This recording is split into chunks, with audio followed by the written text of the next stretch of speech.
আমি রাস্তায় হাঁটছি। ভোরে ঘুম থেকে উঠেই আমি আকাশের বাড়ি থেকে বেরিয়ে আসি। আকাশ অনেক রাতে বাসায় ফিরেছে, এখনও ঘুমোচ্ছে আর আমি রাস্তায়। আকাশের যে 2 বছরের চুক্তি ছিল সেটা গতকাল রাতে শেষ হয়েছে। আজ আমি দায়বদ্ধ নই। আকাশ মানুষটা একদমই অন্যরকম। অনেক কষ্ট পুষে রেখেছে নিজের মনে। আমার প্রতি যতটা অনুভূতি তার কিছুটা আমি আঁচ করতে পেরেছি। আমি চলে যাচ্ছি, আকাশ আরও একা হয়ে যাবে। কিন্তু আমার কি করার আছে? কিচ্ছু করার নেই। আমি নিজেই নিয়তির হাতের পুতুল। সাইফকে ফোন দিয়েছি। সাইফ, তুই একটু আসতে পারবি এখন? সাইফ বলল, কোথায় আসবো আপু? আমি বললাম, আমি বের হয়েছি, রাস্তায় আছি, তুই একটু আয়। সাইফ বলল, কেন আপু, কি হয়েছে তোমার? আমি বললাম, কিচ্ছু হয়নি, তুই চলে আয় তাড়াতাড়ি। সাইফ বলল, আচ্ছা আমি আসছি, কোথায় আসবো বলো। আমি সাইফকে লোকেশন বললাম। একা যেতে ভরসা পাচ্ছি না। সাইফ আসতে এত দেরি করছে কেন? আমি একা গাড়িতে উঠব না। হাত পা অসাড় হয়ে আসছে আমার। এদিকে আকাশ ঘুম থেকে ওঠে, কিন্তু আমাকে কোথাও খুঁজে পায় না। শেষ পর্যন্ত দারোয়ান জানায় আমি খুব ভোরে বের হয়েছি। কোথায় যাব এত সকালে আকাশ ভেবে পাচ্ছে না। রুমে আবার যখন আসলো তখন ছোট্ট চিরকুটটি তার চোখে পড়ল, যেখানে লেখা ছিল, প্রিয় আকাশ, আপনাকে অনেক ধন্যবাদ। আপনি অনেক কিছু করেছেন আমার পরিবারের জন্য। গতকাল আপনার 2 বছর পূর্ণ হয়েছে। আমিও কথা রেখেছি। 2 বছর আপনার প্রতিটি কথা মেনে চলার চেষ্টা করেছি। চলে যাচ্ছি আমি, কিন্তু মনে হয় আপনার বাড়ির মায়ায় জড়িয়ে গেছি। কিন্তু যেতে তো হবেই। ভালো থাকবেন। ইতি কাজল। আকাশের চোখে পানি। এভাবে চলে যাবে ভাবতেও পারেনি আকাশ। এখন আকাশ ভাবছে, নিশ্চয়ই মামার বাসায় যাব আমি। অনেকক্ষণ স্তব্ধ হয়ে বসে থাকার পর মনে মনে রিপোর্ট আনা হয়নি, সাথে সাথেই সেখানে চলে যায়। গতকাল রিপোর্ট নেবার কথা ছিল। ডক্টর বললেন, স্যার আপনার ওয়াইফ কাল সকালে রিপোর্ট নিয়ে গেছেন অলরেডি। আকাশ বলল, নিয়ে গেছে মানে? এমন সময় সেই ডাক্তারও যাচ্ছিলেন এদিক দিয়ে। ডাক্তার বললেন, আরে আকাশ সাহেব, আপনার ওয়াইফের রিপোর্টগুলো দেখালেন না তো? তখন হাসপাতালের লোকটা বলল, স্যার ওনার ওয়াইফ কাল রিপোর্ট নিয়ে গেছেন, কিন্তু উনি এখন আসছেন রিপোর্ট নিতে। ডাক্তারকে খুব চিন্তিত মনে হলো। ডাক্তার বলল, আপনার ওয়াইফ কোথায়? আকাশ একটু ইতস্ততভাবে বলল, ও বাড়িতে চলে গেছে, আমাকে কিচ্ছু জানায়নি, একটু ফ্যামিলি প্রবলেম চলছে। ডাক্তার বুঝতে পারলেন আর বললেন, আসুন আমার সাথে। তারপর প্যাথোলজিতে গিয়ে খোঁজ করলেন। ডাক্তার গিয়ে বলল, গত পরশু একজন পেশেন্ট ছিলেন কাজল নামে, একটু সার্চ করে দেখবেন। প্রতিনিধি বললেন, স্যার ফোন নাম্বারটা একটু বলবেন। আকাশের ফোন নাম্বার দেবার আগেই আমার নিজের ফোন নাম্বার দিয়েছিলাম, তাই আকাশ আমার নাম্বারটা দিল। জি স্যার, উনি 2 মাস আগেও এই টেস্টগুলো করিয়েছেন, ডাক্তার আলতাফ নবী প্রেসক্রাইবডে। ডাক্তার আলতাফ নবী? একটা কপি দিন তো প্লিজ, ইটস আর্জেন্ট। কপি দিলেন তারা। হাসপাতালে সব রেকর্ড করে রাখা হয়। সব রোগীর রিপোর্ট 1 বছর পর্যন্ত সংরক্ষণ করা হয়, পরের বছর নতুন করে আবার করা হয়। ধন্যবাদ। ডাক্তারের মুখ আরও গম্ভীর হয়ে গেছে। আকাশ সাহেব, একটু কষ্ট করে আসুন তো আমার সাথে। আপনার সাথে দীর্ঘদিনের পরিচয় আছে আমার, তাই ব্যক্তিগত বিষয় থেকেই আপনার জন্য খোঁজ নিচ্ছি। আসুন, ডাক্তার আলতাফ নবীর সাথে দেখা করতে হবে। ডাক্তার আলতাফ নবীকে কাজল কেন দেখালো? উনি কিসের ডাক্তার? উনি একজন নিউরোলজিস্ট। নিউরোলজিস্ট? কিন্তু ডাক্তার, প্লিজ আসুন আমার সাথে। আকাশ ডাক্তারের সাথে ডক্টর আলতাফ নবীর চেম্বারে চলে যায়। স্যার এই রিপোর্টগুলো একটু দেখবেন। কাজল নামের একটা মেয়ের 2 মাস আগে আপনি এই টেস্টগুলো করিয়েছিলেন। ডাক্তার আলতাফ নবীর রিপোর্টগুলো হাতে নিয়ে বললেন, হ্যাঁ আমিই তো করিয়েছিলাম। আমার মনে আছে মেয়েটার কথা। কেন জানেন? মেয়েটা বলছিল ওর কেউ নেই, তাই রিপোর্টগুলো ওর হাতেই দিতে হলো। মেয়েটা রিপোর্ট হাতে অনেক সময় এখানে বসেছিল, তারপর সেই যে গেছে আর আসেনি। আমার প্রায়ই মনে পড়ে মেয়েটার কথা, খুব খারাপ লাগে। আকাশ কিছুই বুঝতে পারছে না, কি বলছে এসব ডাক্তার। ডক্টর কি হয়েছে বলুন তো আমাকে, রিপোর্টে কি এসেছে? আকাশ বলল। ডাক্তার বলল, আপনি কে? মেয়েটার পরিচিত কেউ? সহযোগী বলল, স্যার উনি আকাশ চৌধুরী, মেয়েটার হাজব্যান্ড। ডাক্তার বললেন, হাজব্যান্ড? কিন্তু মেয়েটা যে বলল। I C. ডাক্তার প্লিজ বলুন কি হয়েছে, আমার খুব টেনশন হচ্ছে, প্লিজ বলুন। আকাশ বলল। ডাক্তার সাহেব একটু সময় চুপ থেকে বললেন, দেখুন আকাশ সাহেব, আমরা ডাক্তার, এই ধরনের কিছু বলতে আমাদেরও খারাপ লাগে, কিন্তু কি করব বলুন, আপনার নিজেকে শক্ত রাখতে হবে। আকাশ বলল, প্লিজ ডাক্তার বলুন কি হয়েছে। ডাক্তার বলল, আপনার ওয়াইফের যে লক্ষণগুলো ছিল, মাথা ধরে থাকতো, কখনো খুব মাথা ব্যথা করতো, মাথা ঘুরতো, বমি বমি ভাব, হাত পা অসাড় হয়ে আসতো, এসব দেখে উনি মনে করেছিলেন প্রেগনেন্সি, তাই অন্য একজন ডাক্তার দেখান। ওই ডাক্তার সব শুনে সাথে সাথে আমার কাছে রেফার করে দেন। আমি সব টেস্ট করেছি, এই সব লক্ষণ, তারপর চোখে ঝাপসা দেখা, সব কিছু আসলে প্রেগনেন্সির জন্য নয়। ডাক্তার আরও কিছু সময় নিয়ে বললেন, আপনার ওয়াইফের ব্রেইন টিউমার, দীর্ঘদিন ধরে সমস্যাগুলো হয়ে আসছে, কিন্তু উনি পাত্তা দেয়নি। আকাশের পায়ের নিচ থেকে মনে হচ্ছে মাটি সরে গেছে। ডাক্তারের চেম্বারেই কান্না শুরু করে দেয়। ডাক্তার বলল, প্লিজ নিজেকে শান্ত রাখুন, আপনি ভেঙে পড়লে আপনার স্ত্রীকে কে সান্ত্বনা দিবে? অন্য একজন বলল, আকাশ সাহেব আপনি যখন ওনাকে নিয়ে এসেছিলেন তখন আমারও এমন সন্দেহ হয়েছিল, তাই এতগুলো টেস্ট করিয়েছি, আর তাই স্যারের কাছে নিয়ে এলাম। আকাশ কান্না ভেজা কণ্ঠে বলল, স্যার আমি তাকে কি সান্ত্বনা দিব? সে গত 2 মাস এই খবর গোপন রেখেছে, কাউকেই কিছু বুঝতে দেয়নি। আকাশ ব্রেইন ও স্পাইনাল সার্জন ডাক্তার আলতাফ চৌধুরীর সাথে কথা বলে বেরিয়ে আসে। সবাই কেন তাকে ছেড়ে চলে যায়? আকাশের হাত পা জমে আসছে, কিছু ভাবতে পারছে না আর। এমন সময় সাইফের ফোন আসে। আকাশ ভাই। সাইফ বলো। ভেজা গলায় আকাশ বলল, আপুর অবস্থা খুব খারাপ। কি হয়েছে কাজলের? কাজল এখন কোথায়? আপু আমাকে ফোন করে ওকে নিয়ে যেতে বলে, ও রাস্তায় ছিল। বাসায় নিয়ে যাওয়ার পর থেকেই বমি হয়েছে কয়েকবার, তারপর অজ্ঞান হয়ে গেছে। আমি হাসপাতালে নিয়ে আসছি, আপনি তাড়াতাড়ি আসুন। আকাশ বলল, কোন হাসপাতালে? সাইফ হাসপাতালের নাম বলে ফোনটা রেখে দেয়। এক মুহূর্ত দেরি না করে হাসপাতালে ছুটে আসে আকাশ। এসে ডাক্তারের সাথে কথা বলে সবচেয়ে ভালো হাসপাতালে ইমার্জেন্সি ট্রান্সফার করায়। আমার জ্ঞান ফিরেছে, হাসপাতালে আছি বুঝতে দেরি হয়নি। একটু পর সাইফ আসলো। ওর চোখ দুটো দিয়ে পানি ঝরছে, বারবার চোখের পানি মুছে। আমি বললাম, কিরে কাঁদছিস কেন? আমি এখন ভালো আছি, কান্না করার কি হলো? সাইফ বলল, আপু তুমি এমন কেন, সারা জীবন অন্যের কথা ভেবেই গেলে। আমি বললাম, কি হয়েছে তোর? সাইফ বলল, কিচ্ছু হয়নি আমার। সাইফ বেরিয়ে যায় কেবিন থেকে। পৃথিবীটা এত নিষ্ঠুর কেন? কেন প্রিয়জনদের ছেড়ে এভাবে চলে যেতে হয়? আমার শরীর যখন খারাপ ছিল ভেবেছিলাম আমি কনসিভ করেছি, কিন্তু যখন রিপোর্ট হাতে পাই আমার পায়ের নিচের মাটি সরে গেছে। ডাক্তারের চেম্বারে অনেক সময় ধরে বসেছিলাম আমি। আমার বুঝি একটা বাকি ছিল? আমি জানি আকাশ আমাকে কতটা ভালোবাসে, আমাকে আঁকড়ে ধরে বাঁচতে চেয়েছে, কিন্তু আমার কিছু করার ছিল না। শুধু শুধু ওকে আর কষ্ট দিতে চাই না, এভাবে চলে এসেছি আমি। আসলে কি করা উচিত আমি বুঝতে পারছিলাম না। আমার কাছে কোনো যুক্তি কাজ করছে না। রিপোর্টের কথা কাকে বলতাম? মামার বাসায় বলে ওনাদের কষ্ট দিতে চাইনি, আর আকাশ এত কষ্ট পুষে রেখেছে নিজের কাছে। কি করে নিজের কথাগুলো বলে আরও ওর কষ্টটা বাড়িয়ে দিই? আমি ভাবতাম আমার কষ্ট আকাশ বোঝে না, কিন্তু তার মনে যে সে কষ্টের পাহাড় বয়ে বেড়াচ্ছে সেটা কে জানতো। তাই চাইনি রিপোর্ট ওর হাতে পড়ুক, কিন্তু এখন যদি এখানে টেস্ট করায় তবে তো সবাই সব জেনে যাবে। এমন সময় আকাশ কেবিনে ঢোকে। ওকে দেখে আমি অবাক হই, নিশ্চয়ই সাইফ খবর দিয়েছে। আকাশের লাল চোখ দুটো ফুলে গেছে, আস্তে আস্তে আমার কাছে এসে বসলো।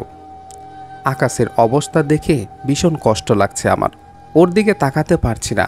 আকাশ আমার হাতটা নিজের হাতের মুঠোয় নিয়ে বলে, এভাবে ফাঁকি দিতে চেয়েছিলে কেন কাজল? একটাবার আমাকে জানানোর প্রয়োজন মনে হয়নি তোমার? আমার চোখ দিয়ে পানি ঝরছে। আকাশও অঝরে কেঁদে যাচ্ছে। তারপর চোখ মুছে বলল, কিচ্ছু হবে না তোমার। আমি ডাক্তারের সাথে অলরেডি কথা বলেছি, তুমি একদম চিন্তা করবে না, সব ঠিক হয়ে যাবে। আমার এত কষ্ট হচ্ছে যে মুখ দিয়ে কোনো কথা আসছে না। একজন নার্স এসে একটা ইঞ্জেকশন দিয়ে যায়।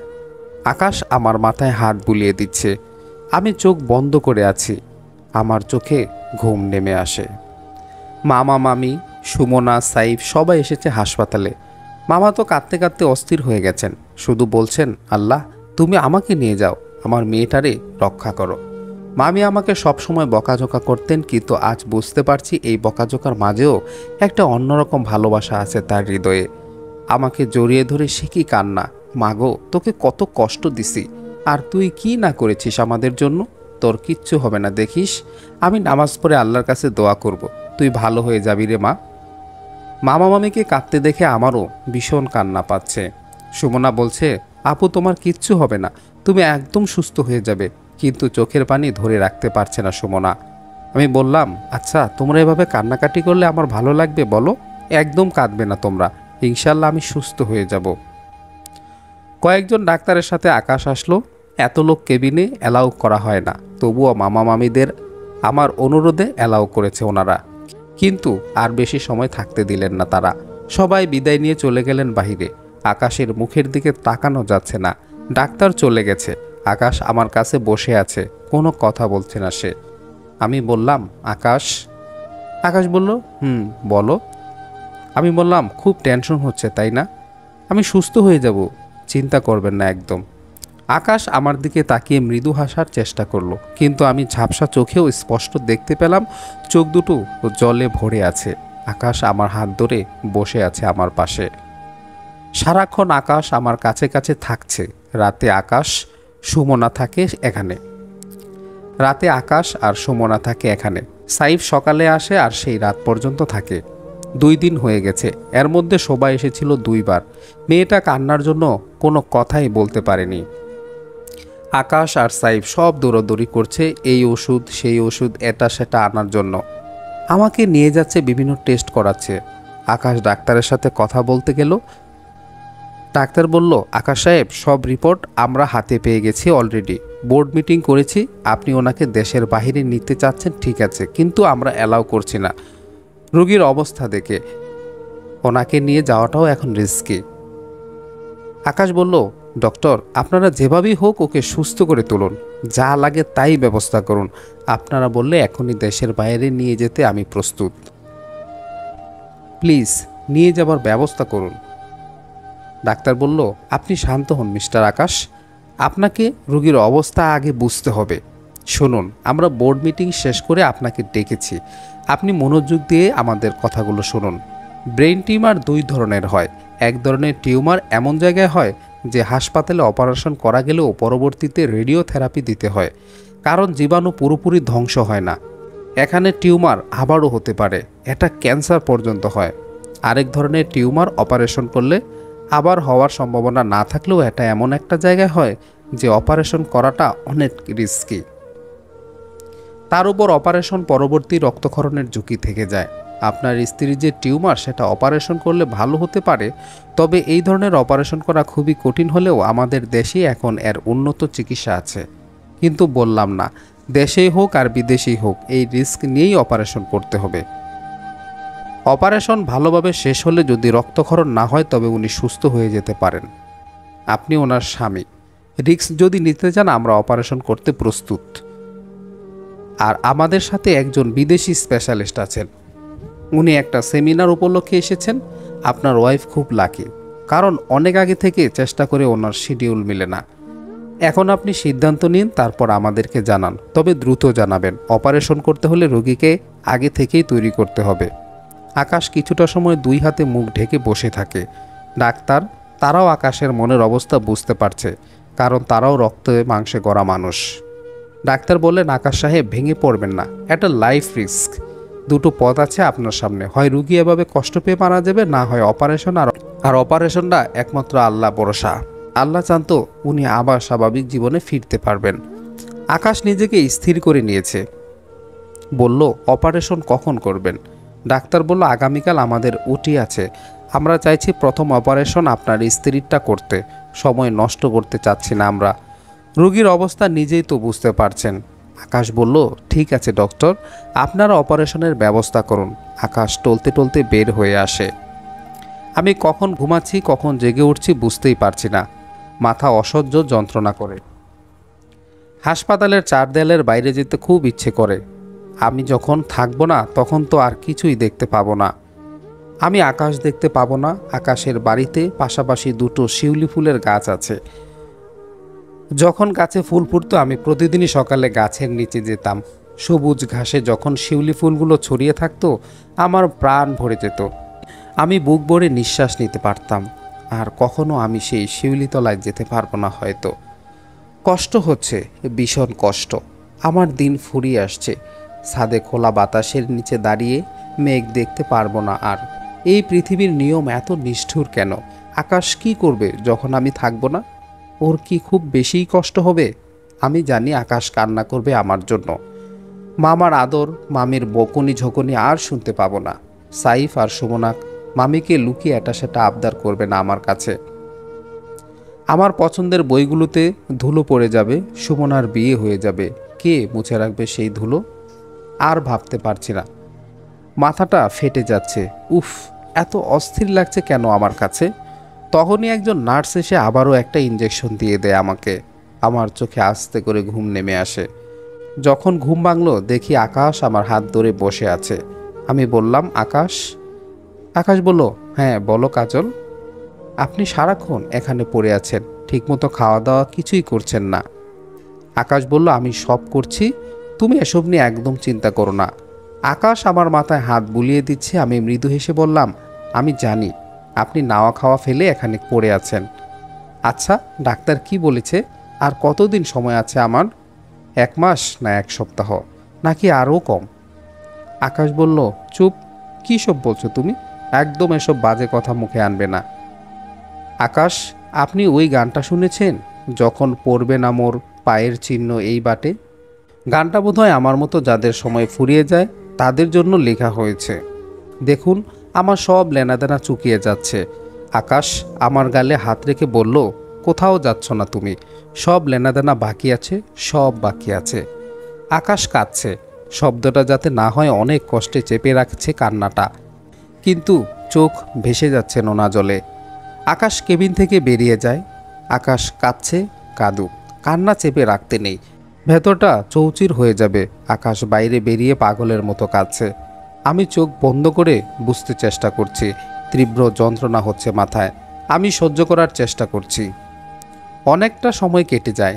আমার চোখে ভাসছে সেই দিন, সেই নদীর পার, যেখানে আমি রোজ বিকালে বসে থাকতাম, যে নদীর পানিতে পা ডুবিয়ে দিতাম। আকাশের হাতের স্পর্শ পেলাম, কিন্তু চোখ খুললাম না। আমার কষ্ট হয় চোখ খুলে রাখতে। জানেন, আমাদের বাড়ির পাশেই একটা বড় নদী ছিল। খুব ইচ্ছে করতো প্রতিদিন একটা বার সাঁতার কেটে নদী পার হয়ে ওপারে যাই, কিন্তু আমি যে সাঁতার জানি না। বাবার করার নিষেধ ছিল যাতে পানিতে না নামে, আর আমি সাঁতার জানি না, তাই পানিতে নামতেও ভয় লাগতো। প্রতিদিন নদীর পানিতে পা ভিজিয়ে বসে বসে দেখতাম। আমার কথা বলতে খুব কষ্ট হচ্ছে, তবুও ইচ্ছে করছে আকাশের সাথে কথা বলতে। হয়তো আর কখনো সুযোগ পাবো না, কিন্তু যা বলতে চাইছি সে কথাটাই বলা হচ্ছে না। সুমনা ফুপিয়ে ফুপিয়ে কাছে আমি শুনতে পাচ্ছি, কিন্তু কিছুই বলিনি ওকে, কাঁদুক। আকাশ আমার হাতটা ধরে বসে আছে। পাগল লোক একটা, যতক্ষণ আমার কাছে থাকে আমার হাত ধরে বসে থাকে, যেন হাতটা ছাড়লেই আমি অতল গহ্বরে তলিয়ে যাব। আসলেই তলিয়ে যাচ্ছি একটু একটু করে। দিন ফুরিয়ে আসছে আমার। আকাশ বুঝতে পারছে আমার কথা বলতে খুব কষ্ট হচ্ছে, কথা জড়িয়ে আসছে মুখে। আকাশ বলল, তুমি কথা বলো না, চুপচাপ শুয়ে থাকো, আমি তোমার পাশে বসে আছি, তুমি ঘুমানোর চেষ্টা করো। আমি চেষ্টা করছি ঘুমোতে, কিন্তু ভীষণ যন্ত্রণা করছে মাথায়। এদিকে ঔষধ খাওয়ানোর সময় হয়েছে। নার্স এসে ঔষধ দিল। আকাশ আমাকে ঔষধ খাইয়ে দেয়। আর কথা বলতে পারছি না, কথা জড়িয়ে যাচ্ছে মুখে, তাই চুপচাপ আছি। কখন যে ঘুমিয়ে পড়লাম। যখন ঘুম ভেঙে যায় দেখি আজকেও মামা মামি এসেছেন। দুজনেই আমার পাশে বসে আছেন। মামা সামনে হুইল চেয়ারে, আর মামি আমার হাত ধরে আমার সিটেই বসে আছেন আর বারবার চোখ মুছছেন। আজ বেশি কথা বলেননি আমার সাথে। যাবার সময় আমার কপালে মামি একটা চুমু দিয়ে যান। আমার চোখে পানি চলে আসে। মামিকে এই প্রথম এভাবে জড়িয়ে ধরলাম। মামিও জড়িয়ে ধরে রাখলেন ওনার বুকের মাঝে। মনে হচ্ছে কত বছর পর মায়ের স্পর্শ পেলাম। মামা মামি চলে গেলেন। আকাশ এখানেই ছিল, কাছে এসে বসে হাতটা ধরল। সে যেন একটা মুহূর্তের জন্য আমার হাতটা ছাড়তে চাইছে না। বলল, কাজল। আমি বললাম, হুম। কিছু সময় চুপ করে থেকে আকাশ বলল, কাজল, কাল সকালে তোমার অপারেশন। আমার অজান্তে একটা দীর্ঘশ্বাস বাতাসে মিলিয়ে যায়। আরও 2-1টা দিন সময় পেতাম না আকাশ। অপারেশন করে কি হবে? করলে তো সেই সময়টুকুও পাবো না। অপারেশন করলে তুমি ভালো হয়ে যাবে। আকাশের কথা শুনে মৃদু হেসে বললাম, আর যদি? বাক্যটা অসম্পূর্ণ রয়ে গেল। সব কিছু তো পূর্ণতা পায় না, অনেক কিছুই অসম্পূর্ণ থেকে যায়। এই বাক্যটাও অসম্পূর্ণই থাকুক। আহা জীবন, এজন্য কচু পাতায় টলমল করা পানি একটু এদিক ওদিক হলেই ঝরে পড়বে। আকাশ আজ অনেক বেশিই চুপচাপ। হয়তো ভয় পাচ্ছে, পাশে ওর মুখের কথায়ও ভয়, আশঙ্কা আমার কাছে প্রকাশ হয়ে যায়। নয়তো কিছু বলার মতো খুঁজেই পাচ্ছে না। দুপুর গড়িয়ে যাচ্ছে, দুপুরেই কিছু ঔষধ পাল্টে দিয়েছে। অপারেশনের জন্য প্রস্তুত করা হচ্ছে আগে থেকেই। আমার এখন যেন কোনো অনুভূতি কাজ করছে না। জানি অপারেশন টেবিলেই হয়তো আমি মারা যাব, কিন্তু এখন কেন জানি অনুভূতিগুলো কেমন অসাড় হয়ে গেছে। আকাশ সুমনাকে বলল, সুমনা, তুমি বাসায় গিয়ে ফ্রেশ হয়ে আসো, সাইফ সন্ধ্যায় তোমাকে নিয়ে আসবে। আকাশের গাড়িতেই সুমনাকে বাসায় পাঠালো। এখন শুধু আকাশ আমার কাছে। আমি জানি আকাশ সুমনাকে কেন পাঠিয়েছে। আকাশ চাইছে এখন ও একা কিছুটা সময় শুধু আমার কাছে থাকতে। আকাশ আমার হাতে ওর মুখটা চেপে ধরে আছে, বলল, কাজল। আমি বললাম, তোমার চোখ দুটো ভীষণ সুন্দর। এই প্রথম আকাশের মুখ থেকে এই কথাটা আমি শুনলাম। যেদিন অফিসে জয়েন করেছিলে সেই দিন তোমার চোখের মায়ায় পড়ে যাই আমি। আমার আশেপাশে এত মেয়ে ছিল, কিন্তু কেন জানি তোমার চোখ দুটো আমার মনে দাগ কেটে গেছে। আমি তখন বড্ড বেপরোয়া ছিলাম। দাদুর অনুপস্থিতিতে আমি ভীষণ একা হয়ে যাই, তাই এসবে দিনরাত ডুবে থেকেছি। কিন্তু তারপরেও আমি সবার চোখে একটা আশ্রয় খুঁজতাম। কিন্তু সবার চোখে জল করতো আমার যশ, নাম আর টাকার জন্য। সেই দিন যখন ডেইজির সাথে এমন করলে, তখন আমার ভেতরে আরও নাড়া দিয়ে গেছে। তোমার মুখ সেই প্রথম দিন থেকেই ভুলতে পারিনি আমি। আর ওই দিন আরও আন্দোলিত করে দিয়েছিল আমাকে। তোমাকে আমার বিয়ে করেছিলাম কেন জানো? তোমার বিষয়ে সব খোঁজ নিয়েছিলাম আমি। তোমাকে আরও কাছ থেকে জানার জন্য বিয়ে করেছিলাম। আকাশ একটা দীর্ঘশ্বাস ফেলে বলে, সেই দিন পার্টিতে। আমি বললাম, থাক না আকাশ, কেন পুরো কথা তুলছেন? বাদ দিন এসব কথা। আকাশ বলল, না কাজল, তোমাকে শুনতেই হবে। না কাজল, তোমাকে শুনতে হবে। সেই দিন আমি ইচ্ছে করেই তোমার সাথে এমন করেছিলাম। মিথ্যা বলবো না, তোমার জন্য আমার সব ধরনের প্যাশন ছিল। তাই তুমি যখন চর মারলে আমার ভেতরে জেদ চেপে যায়। যে কোনো কিছুর বিনিময়ে তোমাকে আমার করে পেতে চেয়েছি, কিন্তু পরে বুঝতে পারলাম তুমি কিছুতেই বিয়েতে রাজি হবে না। তাই অনেকটা ব্ল্যাকমেল করে বিয়েটা করি তোমাকে, কারণ তোমাকে কোনো কিছুর বিনিময়ে হারাতে চাইনি আমি। আমার জেদ ছিল ঠিকই, তার চেয়ে বেশি মনের মধ্যে একটা বাসনা ছিল, কোথাও একটা আশা ছিল যে তোমার মাঝে সবটাই পাবো যা আমি এতদিন খুঁজেছি। আমি বোকার মতো হাঁ করে আকাশের কথা শুনছি, তারপর বললাম, এই জন্যই বুঝি 2 বছরের জন্য বিয়ে করেছিলেন? আকাশ মৃদু হেসে বলে, তোমার কি মনে হয় এত কাঠখড় পুড়িয়ে 2 বছরের জন্য তোমাকে বিয়ে করেছি? আমি বলেছি, আর তুমি সিরিয়াসলি বিষয়টা নিয়ে বিশ্বাস করে বসে আছো। এটা দেখে আমি খুবই মজা পাচ্ছিলাম। আর সত্যিটা তো জানানোই হয়নি, তারও একটা কারণ আছে। আমি চেয়েছিলাম তোমার মনের কাছাকাছি যেতে। তুমি আমাকে অনেক খারাপ ভাবতে, আর ভাববেই না কেন, আমি এমনই ছিলাম। কিন্তু বিশ্বাস করো, আমি আমার জন্য একটা আশ্রয় চেয়েছি তোমার মধ্যে। আমার কোনো কিছুর অভাব ছিল না, নারী, বাড়ি, গাড়ি, কিন্তু আমার নিজের একটা মানুষ ছিল না যাকে আঁকড়ে ধরে বাঁচব। আকাশের কথা শুনে আমার চোখ দিয়ে অঝরে পানি ঝরছে। কিছুতে আটকে রাখতে পারলাম না চোখের নোনা জল। এতদিন তো এইসব কথাগুলো বলেননি। আকাশ বলল, বলার সুযোগ হয়ে ওঠেনি, আর বলতে ইচ্ছেও করেনি। চেয়েছিলাম 2 বছর পরে যখন তুমি এই কথা তুলবে তখনই বলবো। তবে আজ কেন বললেন আমাকে কথাগুলো? আকাশ বলল, আজ বলতে ইচ্ছে করছে তাই। ভয় পাচ্ছেন যদি কখন আর বলতে না পারেন, তাই না? না কাজল, ভয় পাচ্ছি না, শুধু তোমার মনের জোর হতে চাইছি, তাই বললাম। আমি ভীষণ একা, ভীষণ। আমার মা বাবা ছিল, সুন্দর একটা শৈশব ছিল, কিন্তু আমার সবাই থেকেও আমি একা। আমার শৈশবটা চিড়িয়াখানার বন্দি জন্তুর মতো ছিল। বাবা মা যখন ঝগড়া করতো আমি ভয়ে জড়সড় হয়ে যেতাম। আমাকে কেউ বুঝতে চায়নি। দেখো না, আমার নিজের বাবা মাই ফেলে গেছে আমাকে। তোমার জন্য আমার সব বদলে গেছে। প্রথম দিকে জেদের বসে অনেক রাফ ব্যবহার করেছিলাম তোমার সাথে, কিন্তু পরে নিজের কাছে নিজের গিল্টি ফিল করতাম। তোমার কাছে যাবার হাজারটা বাহানা খুঁজতাম আমি। সাত সাগরের পানি বুঝি আজ দুজনের চোখ দিয়ে ঝরে পড়বে। কতটা সময় পাবো জানি না, হয়তো এটাই শেষ কথা আকাশের সাথে আমার। চোখ মুছে আকাশ বলল, মাঝরাতে ঘুমের ভান করে তোমাকে জড়িয়ে ধরতাম যাতে তুমি বুঝতে না পারো। আসলে আমি তোমার শরীরে ঘ্রাণ নিতে চাইতাম। জড়িয়ে ধরলে মনে হয় ফাঁকা জায়গাটা পূর্ণ হয়েছে। আকাশ কান্নায় ভেঙে পড়ে। আমি কি বলে সান্ত্বনা দিব আকাশকে?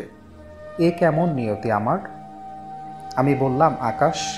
চোখ মুছতে মুছতে বলল, হ্যাঁ বলো। একটাবার আমাকে জড়িয়ে ধরবেন আপনি? আমাকে ওর বুকের মধ্যে শক্ত করে জড়িয়ে ধরল আকাশ।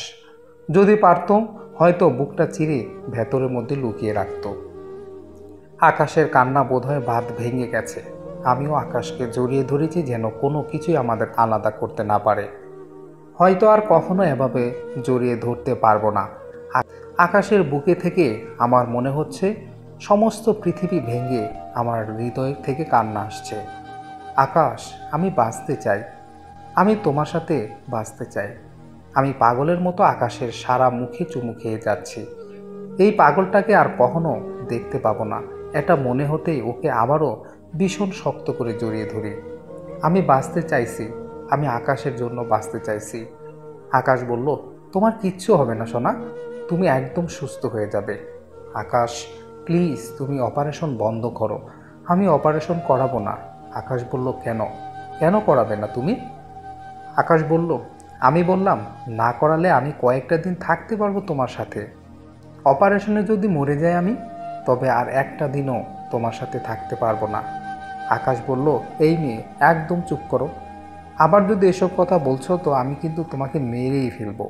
আকাশ কান্না কিছুতেই থামাতে পারছে না। এদিকে আমার মাথায় প্রচণ্ড যন্ত্রণা শুরু হয়েছে আবার।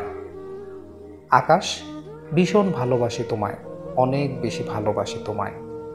আকাশ বলল, আর কোনো কথা নয়, আমি জানি তুমি আমাকে কতটা ভালোবাসো। আমিও অনেক বেশি ভালোবাসি তোমাকে, তাই আমার কথা শুনতে হবে তোমাকে। চুপ করে শুয়ে থাকো এখন। এত স্ট্রেস নেওয়া ঠিক হচ্ছে না তোমার। তুমি আমার হাত ধরে বসে থাকো, কাজল বলল। আকাশ বলল, এই তো আমি তোমার হাত ধরে আছি, মাথায় হাত বুলিয়ে দিচ্ছি, ঘুমানোর চেষ্টা করো একটু। দুপুর থেকে আমার খাবার দাবার বন্ধ করে দিয়েছে, শুধুমাত্র স্যালাইন দিচ্ছে। ঘুমের পরিমাণ বেড়ে গেছে আমার। যতক্ষণ জেগে থাকি তীব্র যন্ত্রণায় ছটফট করতে থাকি। সারাটা রাত কেটে গেছে। খুব ভোরে ঘুম ভাঙলে দেখি আকাশ আমার হাতেই হাত রেখে ঘুমিয়ে আছে। আমি আকাশকে দেখছি, আমার দৃষ্টি স্পষ্ট নয়, ঝাপসা। ঝাপসা চোখেও আমি দেখছি আকাশকে। একটা হাত আস্তে আস্তে ওর মাথায় রাখলাম। ঘন্টা তিনেক পরে অপারেশন। আমি জানি না আর কখনো ওকে স্পর্শ করতে পারবো কিনা। ভীষণ ভয় হচ্ছে আমার। আমার হাতের স্পর্শে আকাশ জেগে ওঠে। ঘুম ভাঙলো কখন? ডাকলে না আমায়? ক্ষীণস্বরে বলল আকাশ। আমি বললাম, এই তো একটু আগেই ঘুম ভাঙলো। আর কোনো কথা বের হচ্ছে না আমার মুখ থেকে। আমার ভেতরে কেমন একটা কাজ করছে, মনে হচ্ছে দম আটকে আসবে। ভয় করছে, ভীষণ ভীষণ ভয় করছে। সময় হয়ে গেছে, আমাকে ওটিতে নিয়ে যাচ্ছে ওরা। আকাশও আমার সাথে সাথে যাচ্ছে। আমি ওর হাতটা শক্ত করে ধরে রেখেছি। শেষবারের মতো সবাইকে এক নজর দেখে নিলাম। অপারেশন টেবিলে নেওয়ার আগে আমাকে স্যালাইন পাল্টে দিল, আরও কয়েকটা ইঞ্জেকশন দিল। আমার মনে হচ্ছে সারা দুনিয়া ঘুরছে। মাথা কেমন যেন ঝিমঝিম করতে থাকে, চোখের পাতা ভারী হয়ে আসছে। টেনে খুলে রাখার চেষ্টা করছি। আমি চোখ খোলা রাখতে চেষ্টা করছি কিন্তু পারছি না। এদিকে আকাশসহ সবাই উদ্বিগ্ন হয়ে অপেক্ষা করছে ওটির বাইরে। 3.5 ঘন্টা পরে ডাক্তার বেরিয়ে এলেন। আকাশ ছুটে যায় ডাক্তারের কাছে। ডক্টর, অপারেশন শেষ হয়েছে, 8 ঘন্টা পরে রোগীর জ্ঞান ফিরবে। তবে রোগীকে এখন 48 ঘন্টা আইসিইউতে রাখা হবে অবজারভেশনে, ডাক্তার বলল। আকাশ বলল, আইসিইউতে কখন দিবেন ডক্টর? ডক্টর বলল, এই তো কিছুক্ষণের মধ্যেই। আকাশ বলল, আমি কি একবার দেখতে পারি ওকে? সরি মিস্টার আকাশ। ডাক্তার বলল, সরি মিস্টার আকাশ, এটা অ্যালাউ করা হয় না। আকাশ বলল, প্লিজ ডক্টর, একটাবার জাস্ট দেখেই চলে আসবো। ডাক্তার একটু ভেবে বললেন, ওকে, শুধু দেখেই চলে আসবেন, তবে আপনাকে অন্য ড্রেস পরে যেতে হবে, ইনফেকশনের রিস্ক আছে রোগীর। ওকে ডক্টর, থ্যাংক ইউ। ডাক্তার বলল, আসুন আমার সাথে তাহলে। আকাশ ডাক্তারের সাথে ভিতরে চলে যায়। কত মিনিট, কত ঘন্টা, কতদিন পরে চোখ খুলেছি আমি জানি না। অক্সিজেন লাগানো, চোখও পুরোপুরি খুলতে পারছি না, মাথা নাড়াচাড়া করা যাচ্ছে না, যন্ত্রণা হচ্ছে, শরীর কেমন যেন ক্লান্তিতে ভেঙে আসছে আমার। আমি কাউকে ডাকবো এমন শক্তিটুকু আমার গায়ে নেই। তারপরেও সবটুকু শক্তি সঞ্চয় করে ডাকতে চাইলাম, কিন্তু গলার স্বর যেন বসে গেছে। বেশ কিছু সময় পরে একজন নার্স কাছে এলো আমার। তাকে বলতে চাইলাম, কিছু বলতেও পারছি না। হাত দিয়ে যে ইশারা করব সেই উপায়ও নেই। হাত উপরে তুলতে পারছি না। কোনো রকমে হাতের 2টা আঙুল নাড়ালাম। নার্স বলল, কিছু বলবেন? আমি ঠোঁট নেড়ে বললাম, আকাশ। কিন্তু নার্স বুঝতেই পারল না। যন্ত্রণা হচ্ছে ভীষণ, ভীষণ কষ্ট হচ্ছে আমার। যদিও অক্সিজেন লাগানো আছে, তবুও নিঃশ্বাস যেন বন্ধ হয়ে আসছে আমার। মুহূর্তের মধ্যেই চরম পর্যায়ের ব্যথা অনুভব করছি। চোখ যেন বেরিয়ে যাবে ব্যথার তোড়ে, খিঁচুনির মতো হচ্ছে আমার। রোগীর অবস্থা বেগতিক দেখে নার্স ভয় পেয়ে যায়, ছুটে যায় ডাক্তারের কাছে। আমি অনুভব করতে পারছি যে আমি মারা যাচ্ছি। বারবার মনে হচ্ছে মানুষ মারা যাবার সময় এমন অনুভূতিই বুঝি হয়। আমি মরতে চাই না, বাঁচার আপ্রাণ চেষ্টা করে যাচ্ছি। একবার শ্বাস নিলে মনে হচ্ছে এটাই শেষ, পরের নিঃশ্বাসটা আর ফেলতে পারবো না। সৃষ্টিকর্তার কাছে প্রার্থনা করছি, হে আল্লাহ, আমাকে বাঁচিয়ে দাও, আকাশের জন্য হলেও আমাকে বাঁচিয়ে দাও। আমি ছাড়া ওর আর কেউ নেই এই পৃথিবীতে। এমন করুণ একটা সময় আমি আকাশকে একা ফেলে চলে যাচ্ছি। যাচ্ছি না, যেতে হচ্ছে আমাকে। আমি লড়াই করছি বাঁচার জন্য। এমন একটা অদ্ভুত সময় আমি চোখের সামনে দেখতে পাচ্ছি, নদীতে সেই নৌকা বয়ে চলা, একটার পর একটা ঢেউ আছড়ে পড়ার শব্দ আমার কানে ভেসে আসছে। আমি স্পষ্ট দেখতে পাচ্ছি আমার মা রান্নাঘরে রান্না করছে, বারান্দায় বাবার সাথে ছোট্ট একটা মেয়ে খিলখিল করে হাসছে। আমি অবাক হয়ে দেখছি, এই মেয়েটাই কি আমি? নদী দূরে সরে যাচ্ছে, ক্রমশ দূরে সরে যাচ্ছে। নদী দূরে সরে যাচ্ছে, ক্রমশ দূরে সরে যাচ্ছে। আমার মা, বাবার সাথে খিলখিল করে হাসা মেয়েটা, আমার চিরচেনা আঙিনা ক্রমশ দূরে সরে যাচ্ছে। নাকি আমিও দূরে সরে যাচ্ছি? এবার আমি বুঝতে পারছি বাঁচার সব চেষ্টা বৃথা। আমি ক্লান্ত হয়ে গেছি। অসহ্য যন্ত্রণার মাঝেও এমন ভীষণ হয়। হঠাৎ আমি নিজেকে দেখতে পাই শুনশান নীরব এক অন্ধকার প্রান্তরে। খোলা প্রান্তরে শুধুই অন্ধকার। এই অন্ধকারেও হালকা হালকা দেখা যাচ্ছে চারদিক। কোথাও কেউ নেই। ভয় পাচ্ছি আমি, ভীষণ ভয়। আমি মারা গেছি, মৃত্যুর পরে এখানে আনা হয়েছে। কে কথা বলছে? হঠাৎ করে এত মানুষের আওয়াজ, কোলাহল। কে আমার নাম ধরে ডাকলো? মামা? না না, ওই তো সুমনা ডাকছে। কিন্তু কোথায়? আকাশ ডাকছে? বাবা মা কথা বলছে? সবাই কথা বলছে। এত মানুষের কোলাহল, কিন্তু আমি কাউকে দেখতে পাচ্ছি না কেন? তোমরা কোথায়? আমাকে নিয়ে যাও। আমি গলা ফাটিয়ে ডাকছি, কিন্তু ওই তো, ওইখানে দেখা যাচ্ছে। আমি ছুটে যাই, মুখ থুবড়ে পড়ে গেছি। না, এখানে কেউ নেই, কেউ ছিল না, কিন্তু সবার কথা শুনতে পাচ্ছে। এই অন্ধকার খোলা ময়দানে একই শব্দগুলো মিলিয়ে যাচ্ছে যে। আর কোনো শব্দ, আওয়াজ শোনা যাচ্ছে না, সব ক্ষীণ হয়ে গেছে। আবার সেই নীরবতা। মাঠের শেষ প্রান্তে এক ঘন জঙ্গলের মতো দেখতে পাচ্ছি। এটা কি? জঙ্গল নয়, এটা কোনো প্রাচীর মনে হচ্ছে। কিসের প্রাচীর? কি আছে প্রাচীরের ওই পাশে? হঠাৎ অদৃশ্য একটা শক্তি আমাকে ঘিরে ফেলে, আমাকে টেনে নিয়ে যাচ্ছে। আমি যেতে চাইছি না। আমি স্পষ্ট দেখতে পাচ্ছি একটা ঝলমলে আলো সেই প্রাচীরের গায়ে, যেন একটা ফটক আমাকে সেখানে নিয়ে যাচ্ছে। হে আল্লাহ, তুমি আমাকে একটু সুযোগ দাও, একটা বার বাঁচার সুযোগ দাও। এই প্রাচীর পেরিয়ে গেলে আর কোনোদিন ফিরতে পারবো না এই পাশে। আমার সমস্ত শক্তি দিয়ে মাটি কামড়ে ধরে থাকতে চাইলাম, সব ব্যর্থ হয়ে গেল। আমি ফটকের ঠিক সামনে। ভীষণ অভিমান হলো, কার উপর জানি না। নিতে চাও আমায়? বেশ, নিয়ে যাও। ঠিক এই মুহূর্তে আমার না কোনো ব্যথা করছে, না কোনো যন্ত্রণা, না কোনো অনুভূতি। 1 সেকেন্ডের জন্য সব থমকে গেছে, সাথে আমিও। আমার চোখ জোড়া বন্ধ হয়ে গেল। রোগীর অবস্থা খারাপ হচ্ছে দেখে নার্স ভয় পেয়ে ডাক্তার ডেকে আনে। ডাক্তার ছুটে আসে। অপারেশন পরবর্তী সংকট। রোগীর জ্ঞান ফেরার সাথে সাথে অপারেশনের ঝক্কি সামলাতে পারছে না। শারীরিক অবস্থা কিছুতেই পেরে উঠতে পারছে না তার এই অবস্থা। রোগীর শ্বাসকষ্ট হচ্ছে। ডাক্তাররা ছোটাছুটি শুরু করলো। আকাশ আইসিইউর বাহিরে বসে আছে। ডাক্তার যেতে দেখে জিজ্ঞেস করছিল, কি হয়েছে ডাক্তার, কিছু বলেনি? তাড়াতাড়ি রোগীর কাছে গেলেন। পরে ডাক্তারের ছোটাছুটি দেখে আকাশের বুঝতে বাকি রইল না যে কাজলের অবস্থা ভালো নয়। আকাশ বলল, ডক্টর কি হয়েছে আমাকে একটু বলুন, কাজল কেমন আছে? ডাক্তার বলল, দেখুন একটু আগেই সে জ্ঞান ফিরেছে। আকাশ খুশি হয়ে বলল, আমি দেখা করতে পারি তার সাথে? ডাক্তার বলল, সরি, জ্ঞান ফিরেছে ঠিকই, কিন্তু। আকাশ বলল, কিন্তু কি ডক্টর? ডক্টর বলল, অপারেশন পরবর্তী কিছু ঝুঁকি থেকে যায়। এই ধাক্কা সামলানো রোগীর পক্ষে খুবই কঠিন। অপারেশনের পরে একটা অস্বস্তি আর অপারেশনের জায়গার ব্যথাটা এটা জ্ঞান ফেরার সাথে সাথে তীব্র হয়ে যায়। রোগীকে এটা সামলে নিতে হয়। এখন যদি এই অবস্থায় রক্তক্ষরণ হয় তবে রোগী মারাও। আমরা আবারও ঘুমের ইঞ্জেকশন আরও কিছু মেডিসিন দিয়েছি। এখন শুধু অপেক্ষা করতে হবে কখন জ্ঞান ফিরে, কারণ ওনার খুব ধকল গেছে যে, এটা খুবই আশঙ্কাজনক। আকাশ ধপ করে এখানেই বসে পড়ে। ডাক্তার বলল, আপনি চাইলে রোগীর পাশে অপেক্ষা করতে পারেন, তবে কান্নাকাটি বা শব্দ করলে সেটা সম্ভব হবে না। আসুন আমার সাথে। আকাশ এখন আর কাঁদছে না, একদম চুপ হয়ে গেছে। আকাশ কেমন স্তব্ধ হয়ে গেছে, চুপচাপ ডাক্তারের পিছনে পিছনে গেল। 8 বছর পর এক পড়ন্ত বিকালে আকাশটাকে দেখা যায়। দুটো ফুটফুটে মিষ্টি মেয়ের সাথে বাগানে ভলিবল নিয়ে খেলছে। আকাশের 5 বছরের যমজ 2 মেয়ে, আরশি আর আভা। আকাশের স্ত্রী বাগানের চেয়ারে বসে ল্যাপটপে কিছু কাজ করছে, সম্ভবত কিছু লিখছে। জীবন থেমে থাকে না।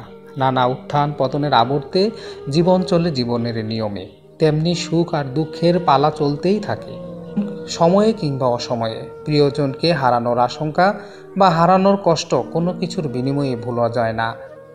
এই ক্ষত সহ্য করা সত্যিই ভীষণ কঠিন।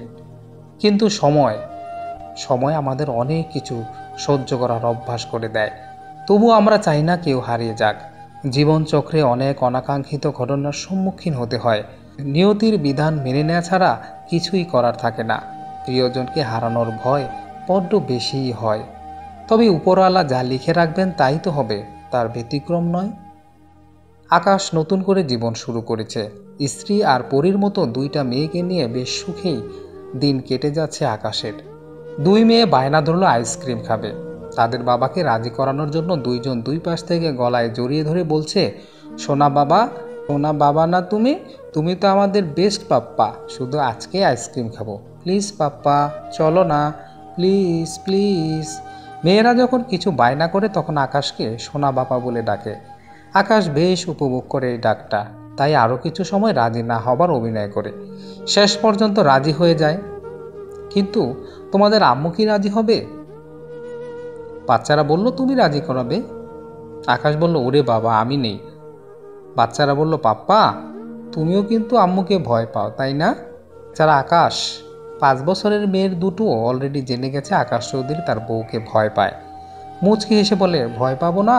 দেখিস না আমরা খেললেই চেঁচামেচি করে গোছানো সব কিছু নাকি নষ্ট করে ফেলি, আমার কানের পোকা মরে যায়। বাবা মেয়েদের কথার ভঙ্গি সুবিধার মনে হচ্ছে না। মেয়ে দুটো মুখ চেপে হাসছে। আকাশের স্ত্রী সেটা আর চোখে খেয়াল করছে। লাইন ধরে 3 জন এসে হাজির হয় আকাশের স্ত্রীর কাছে। কি চাই? আইসক্রিম। হবে না, প্লিজ একবার।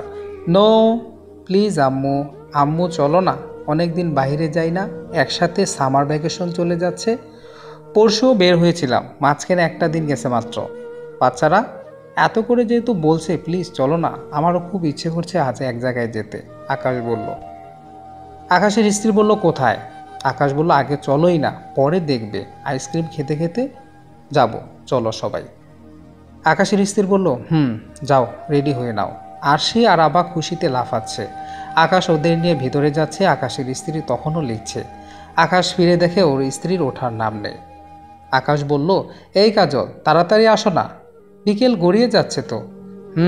এই তো আসছি, লেখাটা শেষ করেই। প্রায় শেষ, 5 মিনিট প্লিজ। ওকে তাড়াতাড়ি। কিন্তু আকাশ মেয়েদের নিয়ে ভেতরে যায়। কিন্তু কাজল কি লিখছে? চলুন দেখে আসি। আমি বুঝতে পারছিলাম মারা যাচ্ছি। আমার চোখ বন্ধ হয়ে যায়, কোনো অনুভূতি নেই। তারপর মনে হয় কত যুগ, কত আলোকবর্ষ পেরিয়ে গেছে। আমি চোখ খুলে বুঝতে চেষ্টা করছি কোথায় আমি। আমি কি মারা গেছি? মৃত্যুর পরে এখানে এসেছি? ভালো করে চোখ খুলে দেখি আমার চিরচেনা একটা মুখ। সেটা হলো আকাশ। আমার হাত ধরে বসে আছে। আমি বুঝতে পারলাম আমি মারা যাইনি। এই প্রথম অনুভব করলাম বেঁচে থাকার স্বাদ। মৃত্যুর সাথে লড়াই করেছি, শেষ পর্যন্ত ঘুমিয়ে পড়ি ইঞ্জেকশন দেওয়ার পর। তারপর কয়েক মাস কেমোথেরাপি নিয়ে বছর দেড়েক পরে সম্পূর্ণ সুস্থ হয়ে উঠি আমি আমার আকাশ, আরশি, আভা, এই বাড়ি, সংসার 2 হাতে আগলে রেখেছি আমার বুকে। আকাশ আর আমি দুইজন দুজনের রক্ষা কবচ। একটা মুহূর্ত তাকে ছাড়া অন্য কিছু আমার ভাবনায় নেই। মেয়ে দুটো আমাদের চোখের মণি। একদিন আমাদের মেয়েরা বড় হবে, ওদের বিয়ে দিব। আমি আর আকাশ বুড়ো হব। আকাশের চুলে পাক ধরবে, হয়তো মুখ ভর্তি দাড়ি থাকবে। কেমন দেখাবে আকাশকে তাহলে? আমরা দুজন বুড়ো বুড়ি মিলে বসে বসে পুরনো স্মৃতি আওড়াবো। বুড়ো আকাশ আর বুড়ো বউকে নিয়ে রোজকার মতো সকালে হাঁটতে হাঁটতে সেই শিউলিতলায় এসে দাঁড়াবে। যখন ফুলে ফুলে ছেয়ে থাকবে, আকাশ কিছু ফুল কুড়িয়ে আমার আঁচলে দেবে। সমাপ্ত। সুপ্রিয় শ্রোতা বন্ধুরা, গল্পটি শুনে কেমন লাগলো অবশ্যই কমেন্ট সেকশনে জানিয়ে দিবেন। আর গল্পটি যদি ভালো লেগে থাকে তাহলে অবশ্যই চ্যানেলটি লাইক করে যাবেন। এরকম নতুন নতুন বাস্তব জীবনের গল্পটি শুনতে অবশ্যই আমাদের চ্যানেলটি সাবস্ক্রাইব করে রাখবেন। ধন্যবাদ সবাইকে।